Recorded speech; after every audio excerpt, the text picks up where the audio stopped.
থেকে ঝড় ধরে। ওই আমি হইলাম বাদুর সামার, যে মুখ দেখাই ওই মুখ দেখ।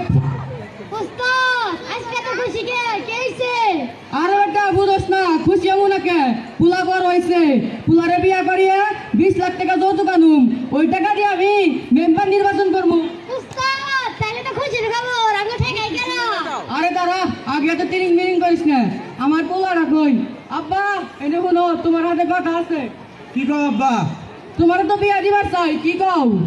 আমার বিয়ে করো বা আপনার তো খুশির খবর, আমি দেখ পাই খারা। নও যাই, তাহলে তোমার জন্য পাত্রী দেখবার যাবো। চলো। ফার্স্ট ফার্স্ট মা জননী, তোমার ঘুমটাটা সরাও, মুখ খানা একটু দেখি। দেখবেন এ দেখেন, আরে দেখেন টিকটক বানায়।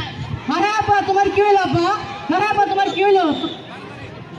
আব্বা আমি এই মেয়ের বিয়ে করুম না। এই মেয়ে টিকটক করে, এই মেয়ের মেলাটি ভিডিও আমি দেখছি। এই মেয়ের বিয়ে করলে এই মেয়ের তোমার রান্না করে খাওয়াবো না। এই মেয়ে সারাবেলা ফোন টিপ টিকটক করবো, তোমার হুদ্দা বেরাল করে দিব। আরে আপা কি কও? তোমার বিয়ে করে যৌতুক আইন আমি মেম্বার নির্বাচন করতেছি, আমার মেম্বার নির্বাচনের কি বাবা, তুমি কি কও? তোরে কথা কইছি টিকটক করবি না, এই টিকটকের লিগা তোর জীবনটা ধ্বংস হয়ে গেল। আজ পর্যন্ত তোর 39টা বিয়া ভেঙে গেল। এই টিকটক এই তোরে খাইছে, সাথে আমাকেও খাইছে। আমি থাক বাপের ঘরের খুঁটি হই। আরে মা হো হো, এই বিষয় নিয়ে একটা টিকটক বানাই।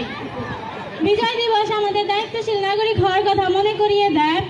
টিকটক সহ অন্যান্য সামাজিক মাধ্যমে অতিরিক্ত সময় দেওয়া শিক্ষার্থীর পড়াশোনার অনেক ক্ষতি করে। তাই সরকারের কাছে প্রাপ্তবয়স্কদের বয়স নির্ধারণ করে সোশ্যাল মিডিয়া ব্যবহারের জন্য সময় নির্ধারণ করে আকুল আবেদন জানাচ্ছি।